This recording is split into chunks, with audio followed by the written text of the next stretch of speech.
You're listening to the Emotional Abuse Recovery Podcast, episode number 33.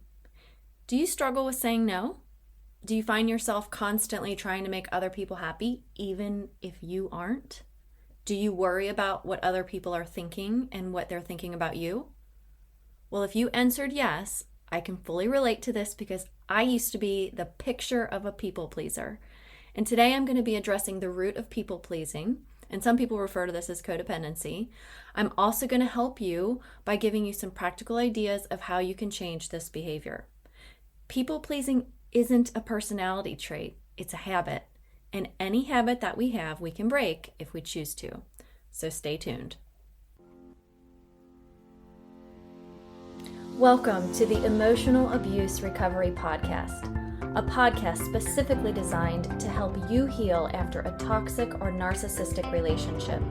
This podcast teaches you to use your subconscious mind to go from feeling stuck to set free.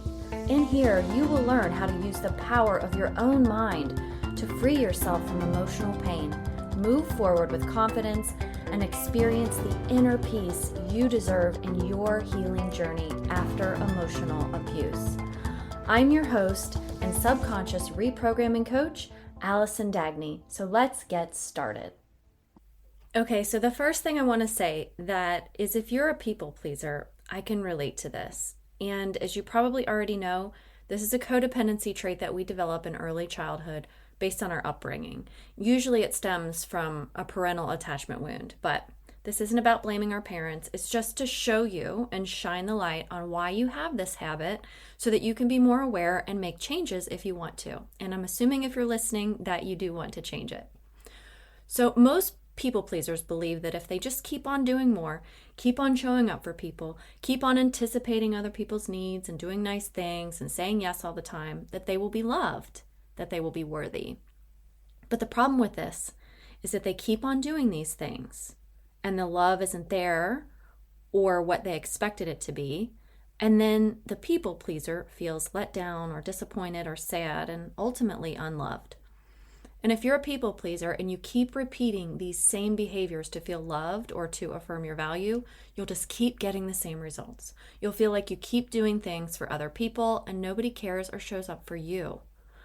I want to share something very important here, and I say this with so much understanding and love because I have been there and this reality smacked me in the face hard. So I'm going to give it to you gently in a question.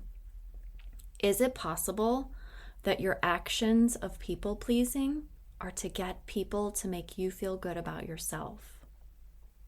When I look back at my people pleasing behaviors, they almost always came from a place of me needing something. I needed to feel appreciated. I needed to feel worthy. I needed to feel accepted. I needed to feel wanted. I needed to feel pride. I needed to feel secure and unafraid of rejection. I needed to feel absolved from guilt. I wanted to feel safe to avoid silent treatments and isolation. Ultimately, I realized that my behavior of people-pleasing others was a way of coping where, and get this, I manipulated other people through my actions to feel better inside myself. Yikes, right? Let me give you an example. I met a new friend and I really liked this girl and we got along great. We had fun together and she was a really nice person and we had a lot in common. But I was coming into a brand new friend group and she had well-established friendships already from early in her life. And I was yearning to be accepted and to have a close friendship with her. So I went out of my way to do things for her to prove that I was a worthy friend. I always said yes to invites, even if I didn't really want to go. And I was always accommodating and willing and helpful and agreeable and you name it. And when I look back, I realize I did this for my own needs. Not because I wanted to be a great friend to her, but because I want her to think I was worthy so that she would affirm me, so that she would reciprocate and make me feel valued as a friend. I was the yes friend. She wanted me to be the designated driver? Okay. She wanted to have the party at my house? Sure. At one point, I realized how lopsided our friendship was because I was the one always reaching out to her to do things, calling and texting her, but it wasn't the other way around. This friendship sort of like fizzled out over time. And one day, out of the blue, after not talking for 2 years, she texted me. She just wanted to check in and see how I was doing and if I wanted to get together. Now, mind you, this was after me trying to contact her several times with no response. When I got that text message, I simply blocked her number and moved on. I didn't feel guilt or any obligation to reply because maybe she'll think I'm mean or maybe she'll think I'm rude or anything like that. I felt completely at ease with my decision not to respond to her. And the only reason I didn't have any people-pleasing feelings or behaviors here is because I released the beliefs that would normally keep me feeling like I owed her a response, or that she would think I was a mean person, or that I needed to reply to feel good about myself as a good friend. That was all removed with rapid reprogramming. So that's exactly why I didn't show up as a people pleaser in that moment. I was free. It felt amazing not to be chained to those old feelings. I felt good about myself and my decisions and didn't have to worry about anything. Wouldn't you like to feel this way too?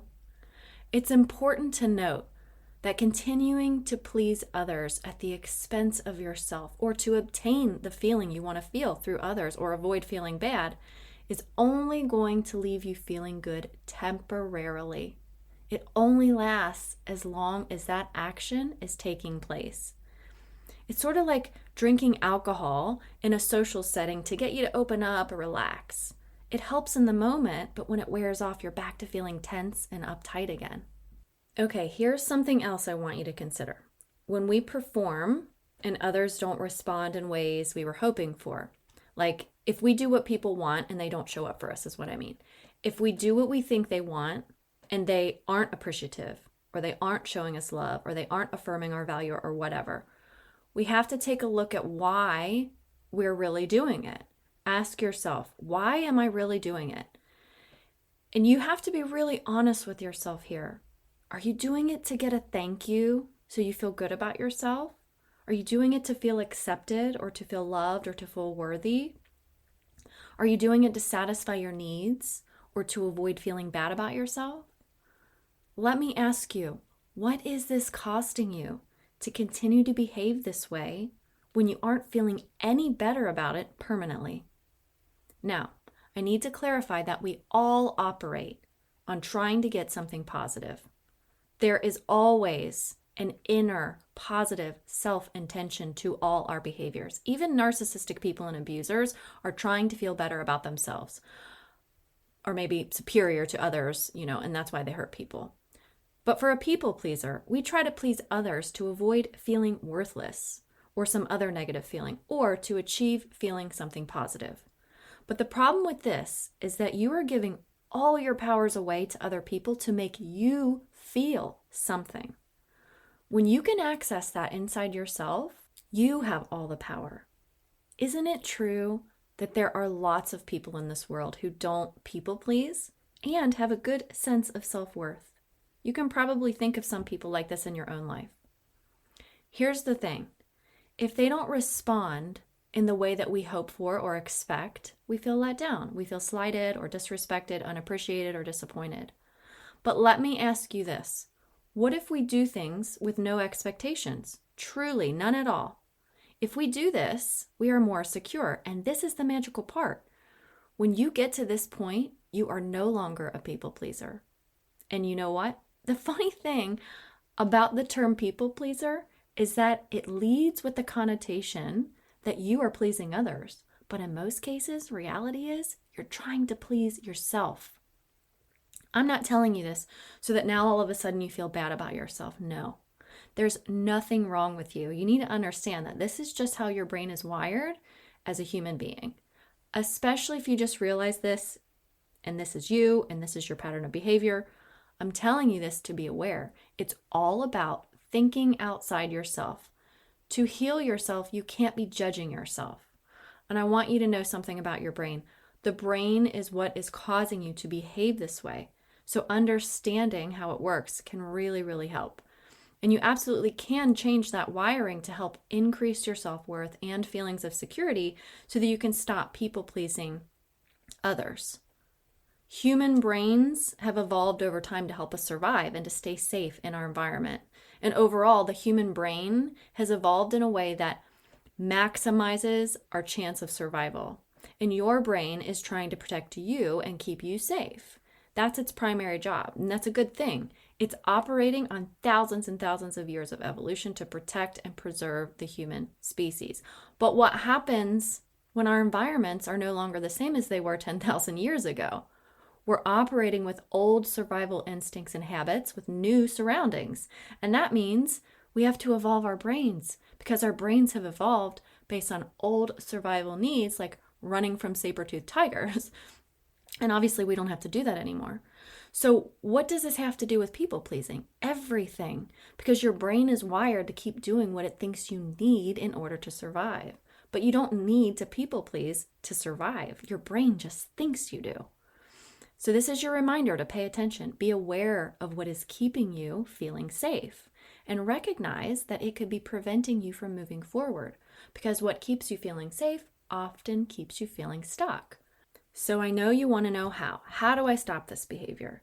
And I know you might be thinking, but I'm a nice person. And if I don't do nice things for people, then that means I'm changing my personality. And I know that for most women who are struggling with this people pleasing, letting go of the people pleasing behaviors often means for them, I'm a bad person and I'm changing who I am. But isn't it true that you can still be a good person and not please everyone? And don't you know of people who have strong boundaries, who are really caring and loving people? So why are you the exception? All right, so let's get into the how. You have to remember, changing any habit is going to take some practice. And now that you're aware of why you do it, you have to start taking action on how to undo it. So number one, before you say yes to someone, before you run out and do something for someone that you weren't asked to do, before you take any action in relation to other people, ask yourself these 4 questions. And if you have a paper and pen, you'll want to write this down so you can come back to it. Number 1, what emotion am I feeling right now? Number 2, what feeling do I want to be feeling right now? Number 3, is the action I'm about to take going to give me that feeling? And number 4, or is the action I'm about to take going to help me avoid feeling what I don't want to feel? Now, this is important to note because a lot of times the action happens so quickly and we haven't been in the habit of asking these 4 questions, and this is probably the first time you're ever hearing it. So try this on things that don't require a snap decision. Things you have time to think about, like going to a party next week that you have no interest in attending, or going 20 minutes out of your way to get your friend a fruit platter this Sunday for her child's birthday party, right? Then number 2, start to question the beliefs. Are you believing you're a bad person if you say no? Are you believing you won't have friends if you don't jump when they say jump? You have to look at your thoughts from a bird's eye view and question them, and that is going to be key. Okay, so here's what I'll leave you with. The subconscious is what is in control here. It runs 95% of the show. So if your subconscious programming believes things like I'm not good enough, or I'm not worthy, or I have no friends, then the conscious mind steps in and takes logical action for us, but that's only 5%. It says, I can get proof that I'm enough from someone else outside myself.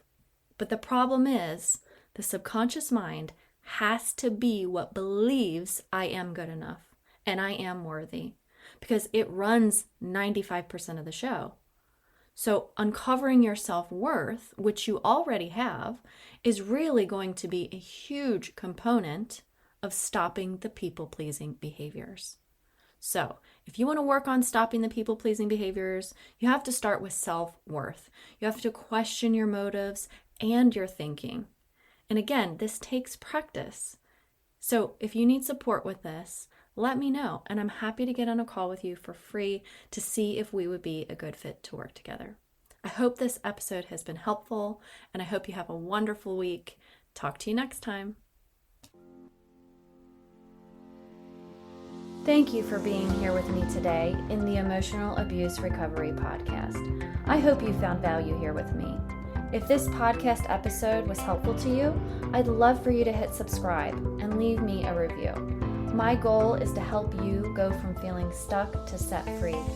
You can find me on Instagram and Facebook, and you can check out whentearsleavescars.com for more resources and information to help you with your own emotional abuse recovery. Until next time, here's to believing in